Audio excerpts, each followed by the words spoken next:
Hi, I'm Jenae. My family is a construction family. I am the 6th generation in our family business of glass and glazing. My brother, my cousin, and I. Growing up, I always liked doing tasks with my dad around the house, whether it was building a small deck or working on things around the house, and he would create like a task list and it would be like, what's next? What tool? How do I get this? I also really enjoyed puzzles. Construction always kind of seemed like a puzzle piece that you had to master and figure out how all the pieces fit together. On December 29th, 2010, I was working as a project engineer building a hospital in Everett. I felt a sudden headache that was a little bit stronger than any headache that I had ever felt before. All of a sudden I got extremely dizzy. I knew something was extremely wrong at that moment. When my hand grabbed the phone, my arm threw the phone down the hallway. I had a radio on my safety vest, and I went for the radio with my left hand instead of my right hand. I went to call for somebody I'd seen a few minutes earlier. I was by myself at the time. I radioed for her, and her name was Cindy, and my voice did not come out with anything that sounded like the word Cindy. On this radio, there was probably 200 people that had access to what I had just said. No one answered because it wasn't anything that anybody understood. I said to myself, I have to enunciate this. I have to enunciate the word Cindy. I tried and it sounded a little bit better, but still not myself.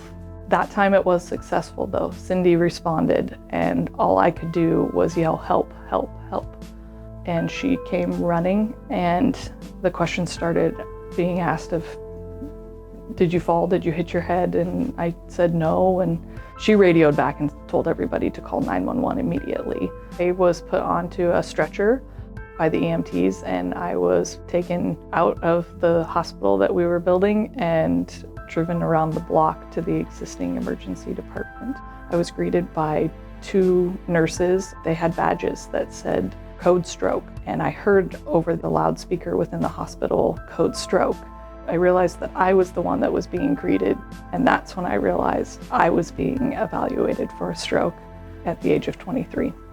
My name is Liz Goldfinch, and I'm a nurse. I've been a nurse for 15 years at Providence. Jenae is my sister-in-law. I was actually part of an ICU float team, so I actually was on our stroke unit that day, and the chaplain, Lori, came to get me during the middle of my shift, and she said, oh, I was just left your parents or your in-laws in the ER. I didn't think it was Jenae that was down there. She said, yeah, Jenae is down there. She's the code stroke. And I went to my charge nurse that day, who knows me from a long time ago. We went to nursing school together. I'm like, I gotta go. She goes, yep, we got you. Go take care of your family.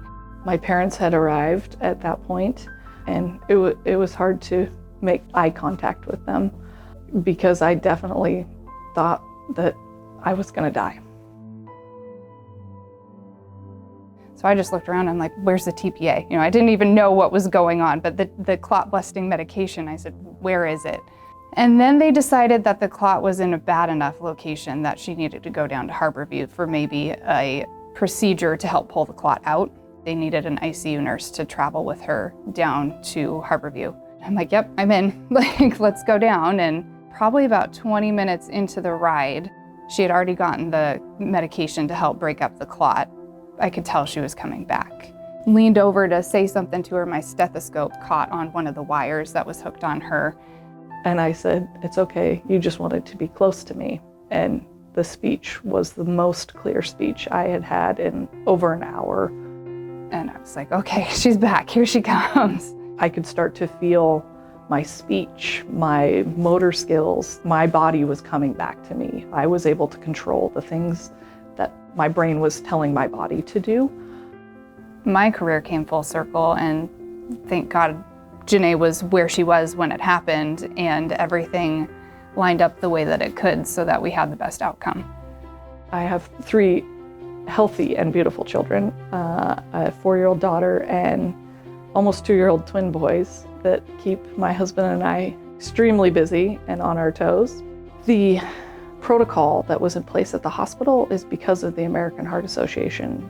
I was greeted by professionals who knew how to treat me, how to care for me, and those guidelines are the guidelines that helped save my life.